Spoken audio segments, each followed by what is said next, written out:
Welcome to Kibbe on Liberty. Today we talk with Patrick Byrne, the founding CEO of Overstock.com, about how it is that blockchain is going to save the world. We also talk about the Grateful Dead, two of my favorite subjects. Check it out.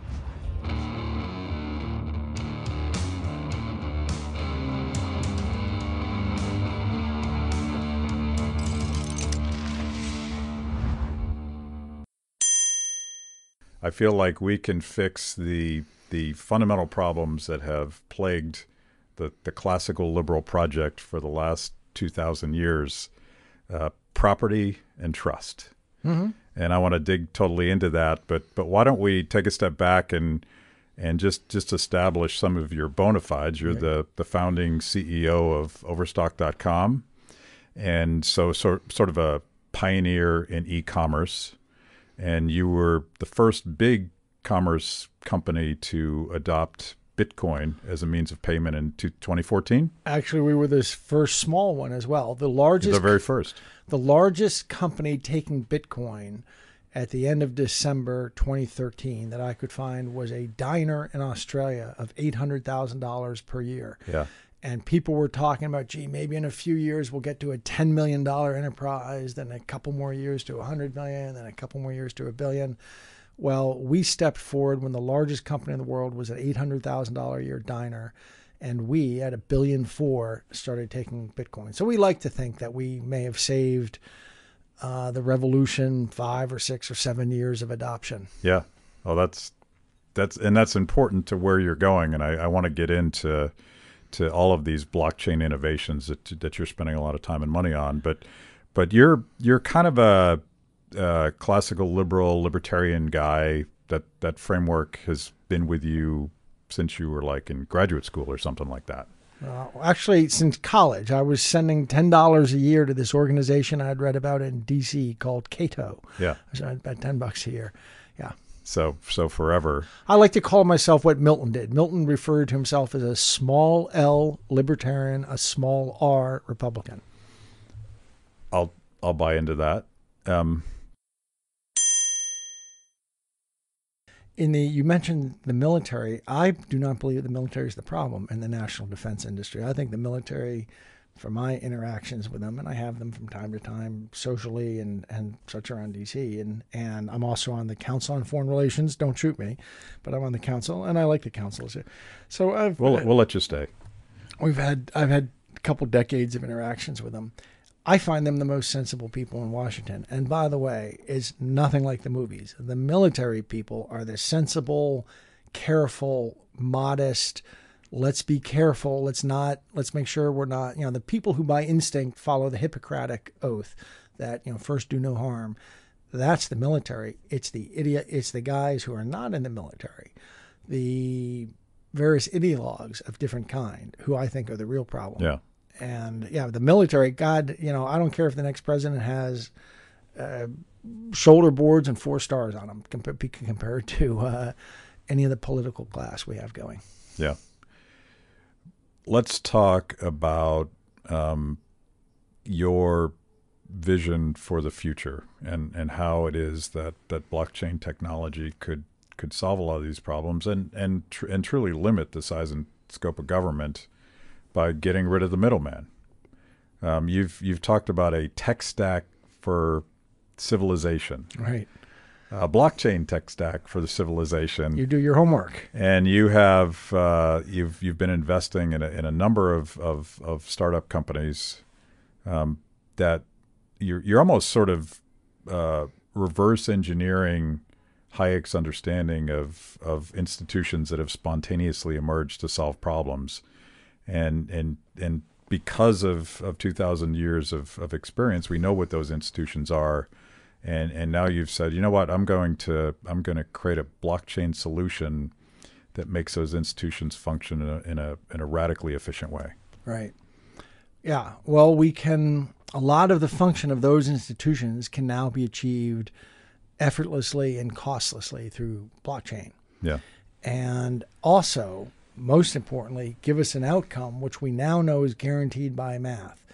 We found out 10 years ago, I think, that in the financial crisis, people weren't living under a rock, realized that the oligarchy can buy themselves politicians, they can buy themselves regulators of different kind, they can buy themselves journalists, they can buy themselves justice in various ways. But even they cannot buy themselves the laws of mathematics. And so by rebuilding these things through cryptographically protected algorithms that execute and such, rather than on institutions that we all depend on to keep honest, I think it'll be a big step forward. Well, there'll be a lot less, who was it? Mark Twain or somebody said, trust everyone but cut the cards. This is gonna be a permanent card cut, and on the old way of doing things. Well, let's talk about some of those institutions. The obvious first one would be money, and everybody knows about Bitcoin, but you're critical of Bitcoin tourists who don't fully appreciate the fact that this isn't really about Bitcoin. It's not really about like the investment value of Bitcoin 6 months from now. Right. It's about the independence of the management of the value of money separate from the Federal Reserve. Exactly. It's very similar to our instinct as Austrians for gold. Keynes thought that we who believe in gold are fetishistic. And he had some Freudian interpretation that it was actually like our shit and we were children and needed to touch it or something. It was really weird. He doesn't. Well, Keynes was kind of weird, dude. Yeah. Yeah. You know what his dying words were, though? You got to give him this. What were his dying words? I don't know. I wish I had drunk more champagne. Words to live by. Yes. Yeah. Not as good as Oscar Wilde's, though. Yeah. We'll get back. Where were we? Sorry. We're talking about money in the Federal Reserve. Yeah. That the reason that people like us like gold, I believe deep down, is that like gold as a not just personally to have, but as a standard, is that gold is something that no government mandarin can sign something and create a new block full of gold, where you see Ken with a fiat currency. Yeah. And we like that. Now you can't print gold. You can't print gold. Now the disadvantage is, especially in today's age, we can't beam gold, around the country, actual gold. So what's beautiful about blockchain-based currencies is you can have that limited supply. You can have something that cannot be increased through the signature of a government mandarin. That it is that is the nature that they have to. No government mandarin can write something and change mathematics. Yeah. And so since Bitcoin is based on mathematics, they can't control or alter the supply, and which means we end up with what we've always wanted, a form of communicating to each other information about value and scarcity without it going through some medium that government people can dial up and down to distort our signals to each other. And despite what Keynes argued, spending against future generations and monetizing that through the manipulation of money and credit is the most regressive, disruptive, devastating thing to economic progress. And that was sort of the Austrian critique of the business cycle and how it distorted relative prices and all that stuff. That should be something that our friends on the left would appreciate, going back again to capture, like who controls the process by which we decide that we're going to put all these toxic assets at the Federal Reserve. It's insiders. It sure as heck wasn't me. As Matt Taibbi said, it's the bailout was rich bankers bailing out rich bankers on your credit card. Yeah. It was a beautiful line. It was true. It's crazy what we did in 2008. I believe that when the guy, when a fellow has a cardiac arrest and is on the ground, you got to do something. There was a point in September of 2008 that the financial system had frozen and the government had to step in and guarantee the settlement system. Otherwise, we were in cardiac arrest and everything would have collapsed. However, the subsequent endless gifts and bailouts is just, it's going to saddle us with that forever. And I think it was a horrendous mistake. And what they should have done is, rather than ring fence the center of the financial system and say, we, the federal government, are going to guarantee this, and then they let everything else burn away, the small and mid-sized people outside that, what they should have done is built the fence and said, we're going to make sure this burns first, and they should have supported the regionals. Yeah. Now, the counter argument against that is that society gains in efficiency. By allowing there to be these enormous banks, you gain efficiency because you don't need, two executive teams. And that all turns out to be total nonsense. I saw Simon Johnson from formerly the IMF, now MIT. He has quoted a study, I think it was done by the IMF, about the expense ratios of banks as they get bigger. And the interesting thing is once they get to be a relatively small size, 50 or 60 billion, it's not a huge bank these days. Once they get to that size, they gain nothing in efficiency as they get bigger. So the whole justification for the way we went about the 2008 cleanup is, I think, fallacious.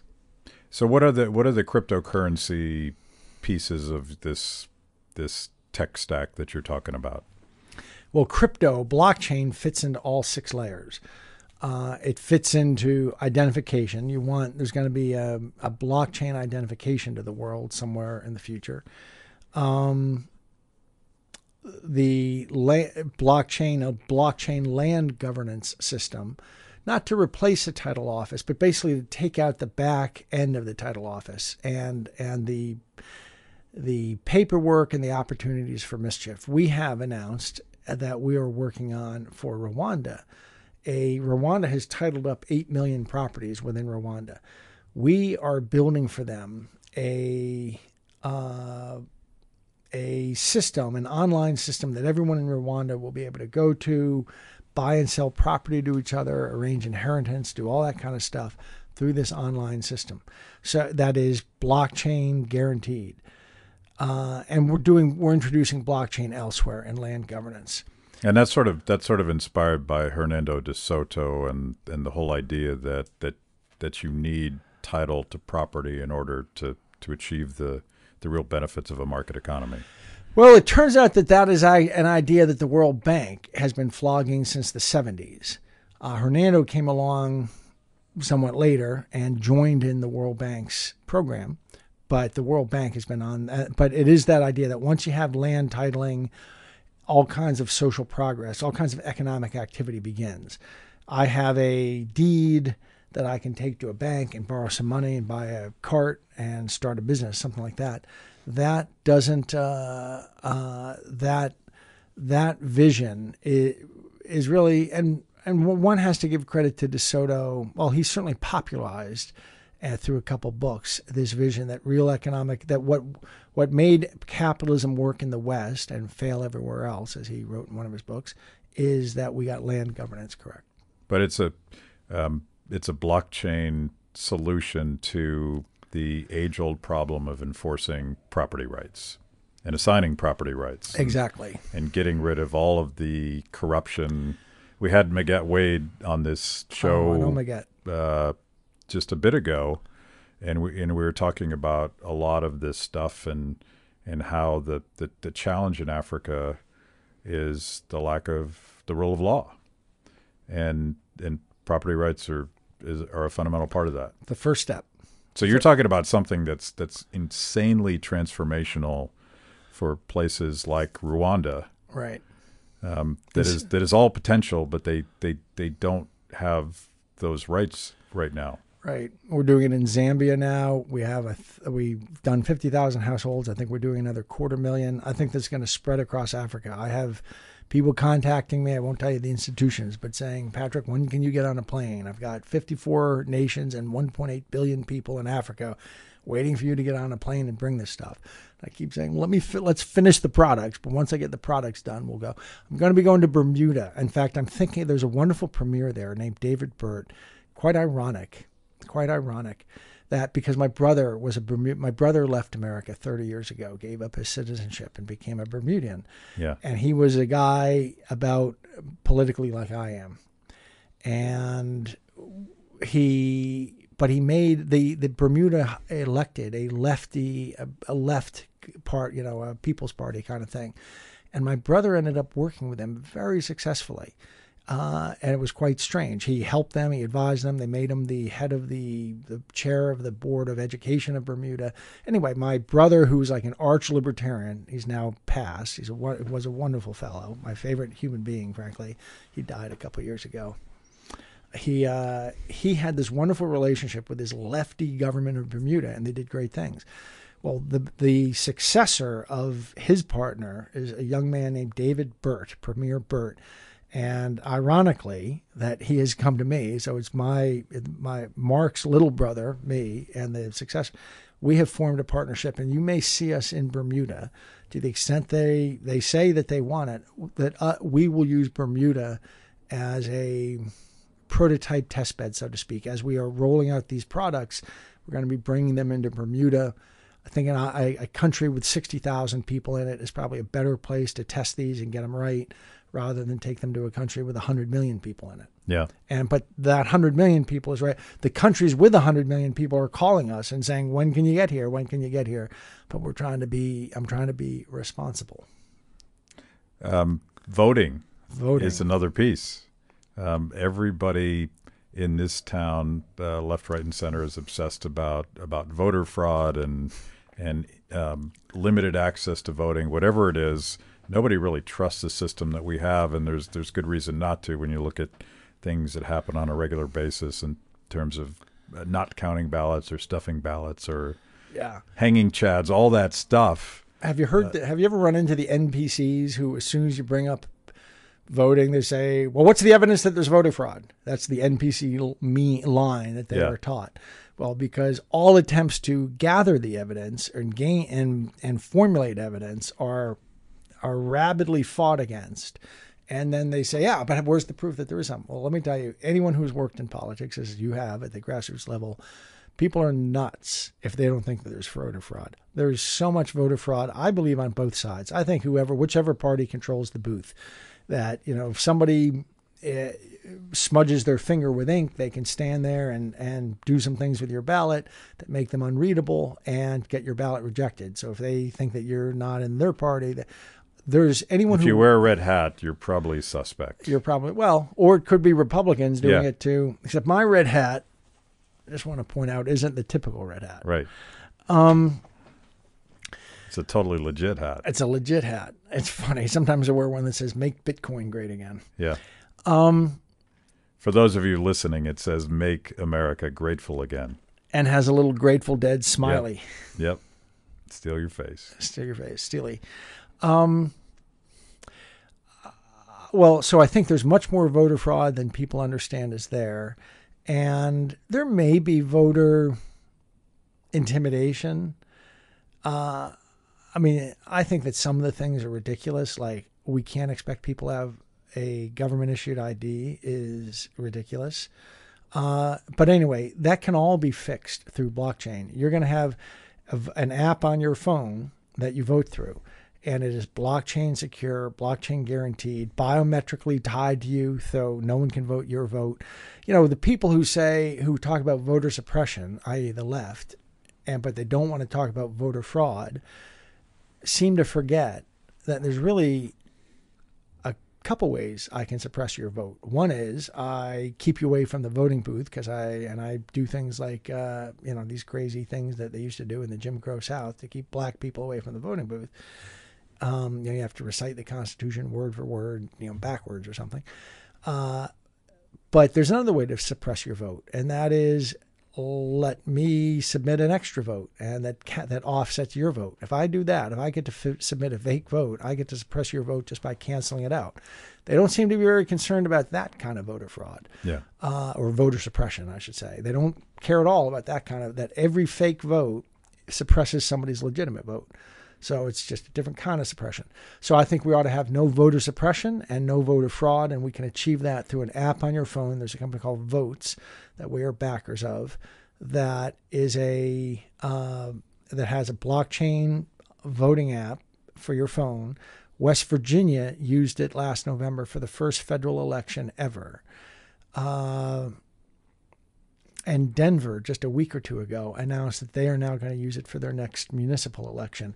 I suspect the entrance is going to come on the back of ADA. Americans with Disability Acts. There'll be states, disabled people will start saying, I'd like to have that voter app and my phone.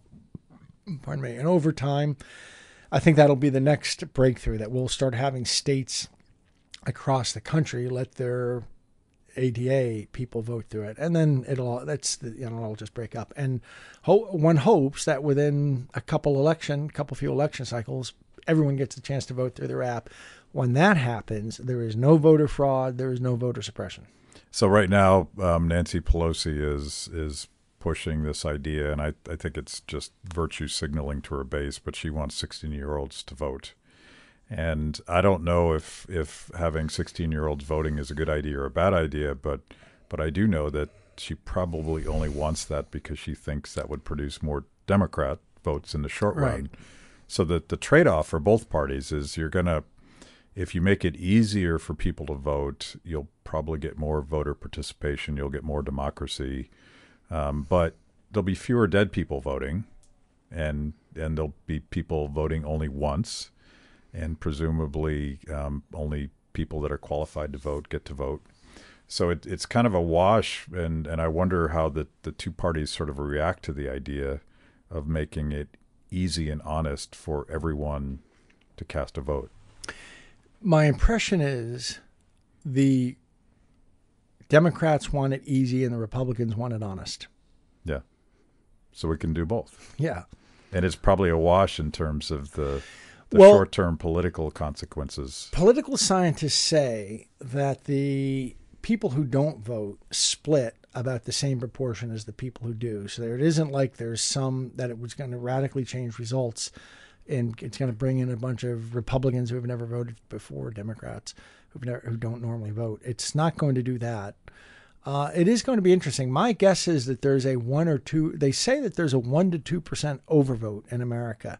That if you count the number of people who enter a polling booth, and it is X, and you look at how many votes that polling station submits, it's on average 102% of X. Yeah. So I think, and if that 2% is a large amount, the game is not played between the goal lines. It's played between the two 45-yard lines. At the margin. Yeah. And so that's all elections are over that last 10%. If you can steal 2% of the vote, that's a huge edge. Yeah. That'll all come to an end. So it is kind of a question who's going to fight blockchain voting the most. I'll predict that Nicolas Maduro will fight first. And we think about the voting problems we have in this country, but the problem in other countries, particularly in places like Venezuela, where he clearly would not survive a legitimate vote. That's where you have this sort of transformational institution building kind of dynamic for that, I think. Yeah. That may be, I think it is going to happen. Well, I think it's got to happen in the U.S. first for some reason with the voting. Maybe it's because we're so identified with democracy. I don't know. I don't know if it's going to, there doesn't seem to be signs to me that it's going to pick up anywhere until it picks up here. And it'll be a few cycles as it keeps picking up and breaking through. But I think it may, one can only speculate. It will eliminate this kind of fraud. It'll eliminate different things. Maybe new kinds of fraud emerge. Maybe people come to your home and hold a gun to your head and make you, I don't know, different things could happen that we're not, maybe all kinds of people who never voted before start voting, but you will end up with voting that more truly reflects the true desires of the people. Now, that's not always, the true desires of the people can not always Yeah, we'll be find great. out what that is. Yeah, we don't necessarily know. So we've talked about voting, we've talked about money, we've talked about property. The big daddy for you is capital markets, and how capital is traded and how those markets clear. Talk about the blockchain solution for that, because you think that's sort of the linchpin of the whole deal. It is the linchpin, yeah. Capital formation is, where human capital and financial capital meet. It's so important. And capital formation runs through a system that only evolved in the 1970s. And it's a crazy system. And it's because the previous system we had, which was guys running around Wall Street with sacks of stock jobbers running around among brokerages, with stock certificates really seized up by the end of the 1960s. The volume in American exchanges quadrupled. The stock jobbers running around with the bags of certificates couldn't keep up. The industry wanted to go to a direct peer-to-peer settlement system. The government said the technology isn't ready, and they created this other system. It's very arcane, not going to go into, but it's nothing like people think it is. When you and if you sell 100 shares of IBM from your Charles Schwab account and I buy 100 shares, you might imagine that there's one process going on, some certain process by which the shares are moving.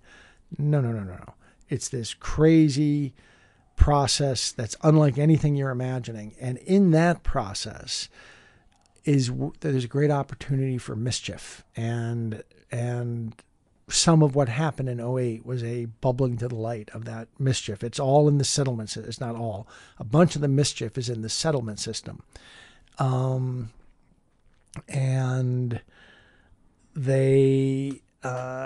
what this does is it takes away the settlement system. See, if you and I do a trade on the New York Stock Exchange today, it's 3 days after our trade that the actual money in stock changes hand. And it does through a completely different system. What blockchain does is let us reunify that settlement and the original trade. And once you unite them, a lot of the opportunity for mischief goes away. So there's that mischief. There's a lot of rents in that mischief. What happens to all that extra money that's sloshing around in the current system? It gets turned into mansions and Lamborghinis in the Hamptons. In fact, there's a very interesting lawsuit that's been filed a year and a half ago by a bunch of pension funds who have figured out basically that the stuff I was saying in 05, 06, 07 was correct. And they have figured it all. And they're filing, I think it's the first $1 trillion suit has been filed against a bunch of these prime brokers who have figured out really a great deal of the revenue of the industry of prime brokerage, which is Goldman and people like that. A shocking amount of the revenue actually comes from this settlement stuff and not from Wall Street that you think is paying the rent on Wall Street. So we'll be going directly after the main revenue sources of the biggest Wall Street companies. Yeah. How are they going to respond to that? What happens when the empire strikes back? Well, 12 years ago, I took on Wall Street, and the SEC came after me with 6 investigations, one after the other. I'm trying to be friends with the SEC these days. Sometimes they make it easy, sometimes they make it hard. But I became the object of 6 SEC investigations. 3 of them went nowhere, and they had to give us letters that say we drop, which they hate doing. And 3 of them resulted in trivial, and by trivial I mean restatements of the form of 0.04% of revenue or something. They've never done anything like this. 12 years ago, it was clear that the prime brokers owned the SEC. And when I gave them trouble, they picked up the phone on speed dial, and the SEC came after me. There were individuals at the SEC. What I've never talked about publicly is there were individuals who I understood to be personally short or have personal positions in our stock and hence have incentives to derail us making decisions about our fate. However, it's a different SEC is how I feel most days. This is the truth. The SEC is so much better than it was a decade ago. And I got to say, under George Bush, it was Bush and Chris Cox, and I don't know if he was an ideologue or what, but the SEC was terrible. It is, I must begrudgingly admit, it's a much better organization than it was a decade ago. Not perfect, but significantly better, and I feel significantly better about our country and the state we're in than because of the SEC today versus 10 years ago. Now, you've said that regulators and FINRA and all of the people that decide whether or not this stuff is okay, they're generally sympathetic to what you're trying to do here? Well, they're not homogeneous, But there are regulators in. Actually, I'm kind of shocked. The SEC is they've been actually very professional. There are the people in the regulate and FINRA.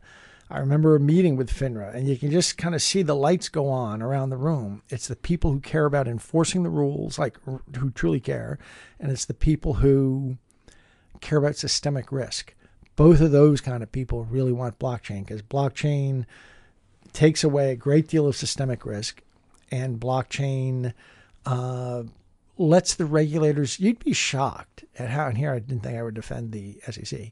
You'd be shocked. We'll have to edit this part out. Yeah, at how hard it is for them. If they see an illegal trade in the market occur, you would think that they could just call up an exchange and say, who's behind that trade? Yeah. Turns out they can't. They do something called blue sheeting. They issue a blue sheet to the exchange, who's behind that trade, and they try to trace it. But the trades disappear into this mist of netting and pre-netting and slicing and dicing.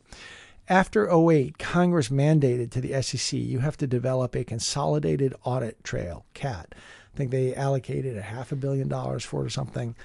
Last I checked, 10 years had gone by and over $1 billion had been spent, and they had gotten nowhere whatsoever. You switch to a blockchain capital market, and that consolidated audit trail just falls out for free. We can give the SEC a window into the market at the atomic level of the market and understand every trade, no netting, pre-netting, etc. So it really solves the problems for the people who want to enforce the rules. And there are many at the SEC. That may surprise you to know. And it's great for people who care about systemic risk. So all of these things in this tech stack are pretty radically transformational, and you seem sort of you seem particularly driven to like get to the point where this stuff is operational. Was it at all driven by your frustration with politics as normal and seeing that the systems themselves could not be reformed? Like, we're never going to end the Fed. We got $22 trillion in debt. The debt for last month, February, was $234 billion. For 1 month. 1 month. I'm old enough to remember when that was an annual deficit and it was a problem. Well, I'm old enough to remember when we had a balanced budget. Yeah. Well, the late 60s and briefly under Clinton. Yeah.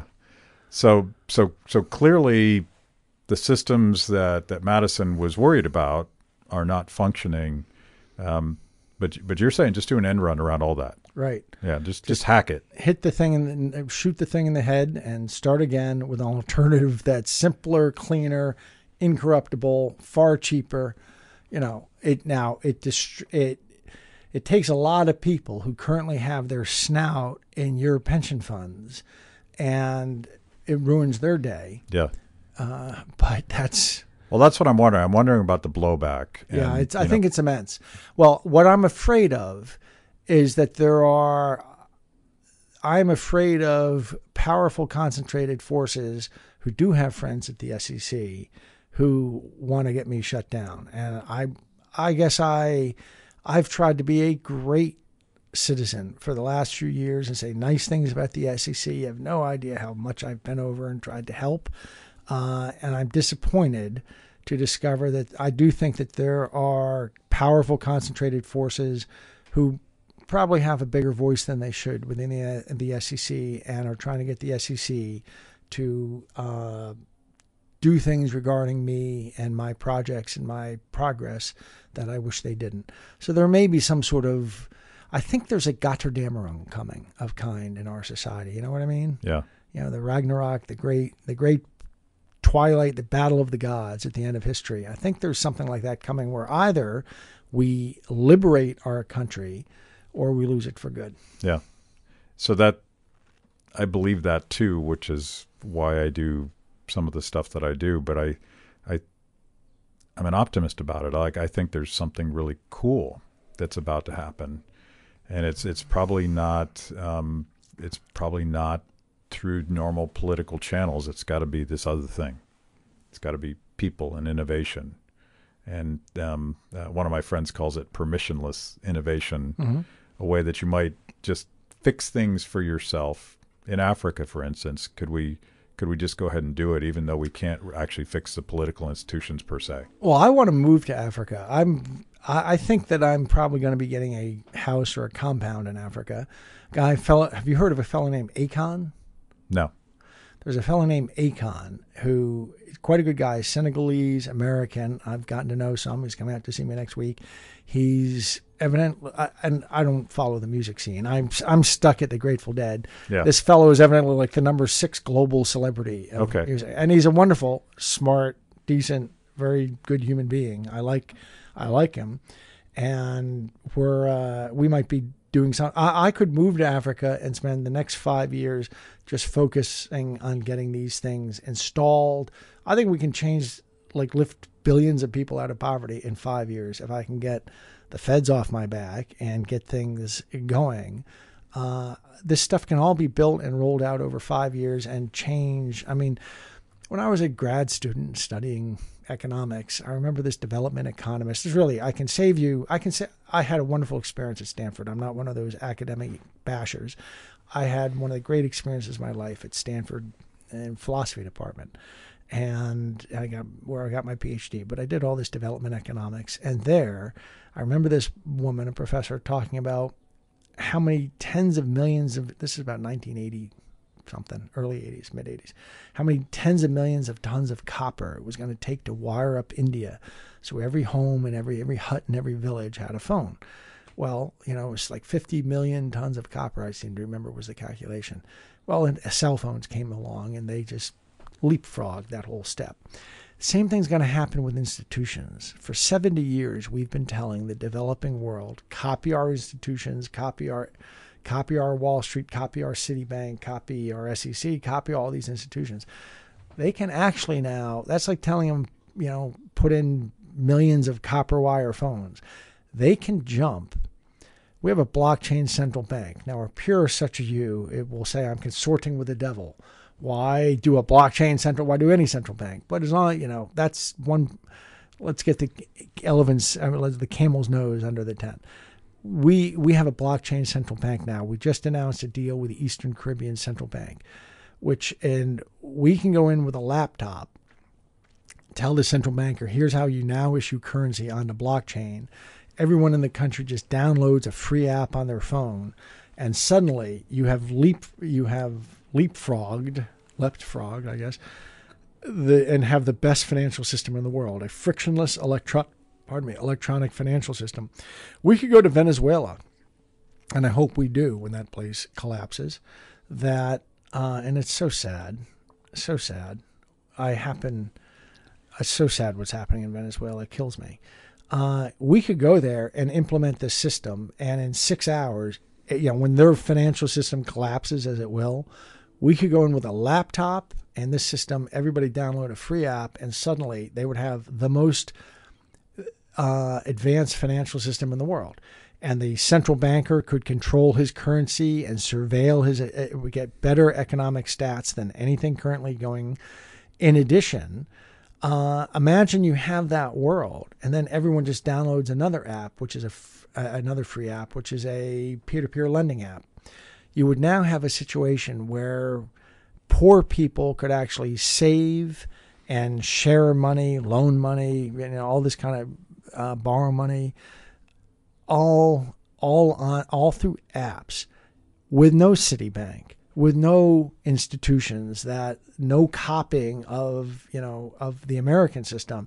It would just be a matter of some free apps they download on the phone and a single laptop sitting in the central bank, where when the guy wants to print more money, it's typing some things in and it gets spit out on the blockchain. We could save. I mean, I feel like I'm in this rush against time, because there are countries which totally collapsing countries, those failed states like Venezuela and others around the world, where there are muted conversations going between us already about this possibility. We are within a month or two from being able to do what I just said: go into a Zimbabwe, or go into a Syria and say, here's your thing, tell everyone in the country you just download this app, and suddenly your whole country's running again. it's going to be great. I've probably said this 3 times. It's transformational. Final question. And this is actually related. You may not know this, but both of us are cancer survivors. I did not know about and Mazel Tov. And you first had cancer in your 20s. I waited till my 30s. But in my case, surviving cancer kind of radicalized me. It told me that I only have so much time on this planet. I want to do something. And I look at everything you're doing today, and I'm like, shouldn't you just be on a beach? You're a wealthy guy. You could hang out. You could drink the best cocktails.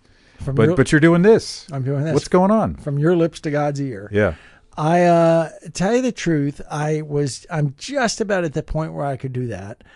But I think there's 7.5 billion people on Earth. 5 billion of them do not live in anything like the world that you and I know. No formal rights, no legal rights, no property rights. There are no bank accounts. They're I don't want to say primitive because it's pejorative, but they're outside the modern world as you and I know it. I think that we can fix that in 5 years with the capital I have and the technologists I have, and with the feds off my back for whatever reasons. God, if you knew how much of my life in the last 20 years was dealing with and all the trouble I get in for everything I do and everything I say and this and that, if they would get off my back in 5 years, 5 billion people could have a different life. And it just, so anyway, that's what I want to do. And then if I sat on a beach now, knowing that, I wouldn't enjoy it. It's probably my guilty Catholic upbringing, but I would probably sit there and say, I just couldn't enjoy it knowing what I do now. If I give it 5 years and can get all this stuff rolled out and implemented and going, believe me, there will be no more sybaritic person in the world. I will be on a beach. I will be enjoying whatever time is left me, and I will just enjoy the hell out of myself. But I think I can gut it out for 5 years.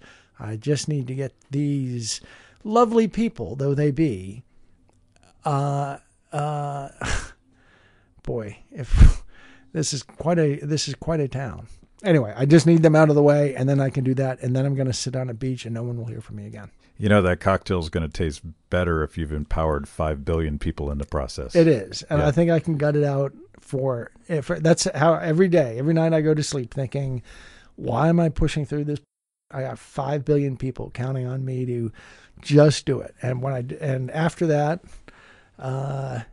believe me, I will be somewhere enjoying myself the rest of my life. I will join you for that cocktail. Welcome. Cheers. Thank you. Thank you, Matt. Great to see you.